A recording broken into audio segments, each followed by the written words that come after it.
Okay, so I'm going to try to make a longer video. That's weird. Why is the lens doing something strange? 1 second. No, it's probably just because of the light, but it had me like exactly there for a second instead of like it had me clear for a second like that. And then in front of the light I'm not clear. I don't know. Let's take my glasses off so you can see my eyeballs better. I just get urges sometimes to post, so I think I'm supposed to post something. I don't know why. I think it makes me less depressed, but it might be for some future reason. It feels like some pull from the universe, like I just felt post. You know, and so that's what I'm doing here. I don't necessarily always know what I'm supposed to say or what I'm supposed to do once I press the play button. But yeah, still struggling through this day of like just eating twice because I'm intermittent fasting. I ate at like 2. I slept longer than usual so I could like not have to be awake for hours hungry. So I ate at like 2. I woke up at like 1:55. I was like, my body knows, okay, you can eat now. I went to bed at a normal time, maybe like 10 or 11 p.m. So that was a lot of sleeping, but I usually do a lot of sleeping. I don't know if I want to continue doing that, but it seemed to be that I've just been super tired for a number of years after pushing myself too far for my lifetime as far as things I was doing and things I was expecting myself to be doing in one day. I had a major break down of my physical body. It's hard to explain to people, and I know what happened, but part of me still doesn't believe it happened, if that makes sense. But, I mean, I have memories of when it happened, and it definitely happened that my body just wasn't responding the same way to, like, basic things as it should. And now it's, like, gotten a little bit better, I think, but, well, I've been working out with, like, I bought a couple weights. I bought some 5-pound weights and I bought a 10-pound weight. So I've been working out a little bit. I think that's helping my back so that I can sleep on my right side again, because it's almost impossible for me to go to sleep if I don't sleep on my right side. It's not impossible, but it can be difficult some nights. Right now I'm just, like, waiting for bedtime because it's like I don't want to eat, but I keep thinking eat. Because I'm hungry. Last I ate was 7, about 7, I think it was 7. Yeah, so it's been 3 hours and 15, or 3 hours and 17 minutes since I ate. But usually I eat like every 2 hours I eat something, which is probably why I've gained weight so quickly.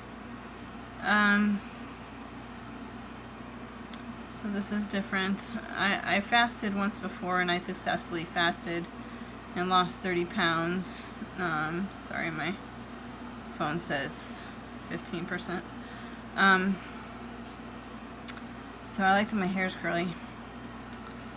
I like how it curls like that now. It didn't curl like that ever before when, before I got pregnant with my son. I had him adopted when he was 6, if you need a little run through of my life. It's in every video, but not that part necessarily, but if you watch all my videos you'll see. That I cared about my son, so that's why I had him adopted. I gave up custody really, and they'd already been taking care of him for a couple of years because I was having mental health difficulties and physical health problems. But, yeah, so then I just gave up custody so I don't contact him anymore, because I'd already not talked to him for 2 years, because I lost contact with him. His dad wouldn't answer the FaceTime, so I didn't know where he was for a while.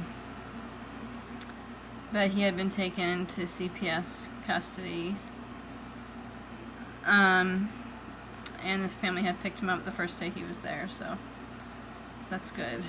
Man and woman, they didn't have any children yet, but they regularly had have children in and out of the house is my impression that they help to foster.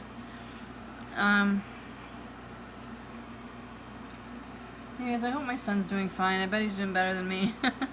I'm trying to put my life back together, and it's just been difficult. I don't know where to start sometimes. Because it's like, depression can kind of tell you there's nothing you can do when, like, parts of your body don't work anymore. And it's like, I want to go back to school, for instance, but I don't know if I can because I have pain in my hands. I want to go running again, but I don't know if I can because I have pain in my hips. It really just is like, I have to stretch like a shit ton if I go for a run, like 3 days afterwards. Which has been more than I've been willing to do. Because I've just been so worn out and maybe pessimistic. My brother said I have too much, that I'm too negative, and I brought it up to him and he didn't care that he'd said it to me when I was in the midst of, like, the deepest part of the depression, and he apologized for how that might have made me feel, but not for saying it. Like, that's just saying I was wrong for feeling, that's all that's saying. But I don't know. Maybe I have been too pessimistic. But that's like beside the point of how disrespectful it was of him to say that to me. I just needed help. I needed someone to care.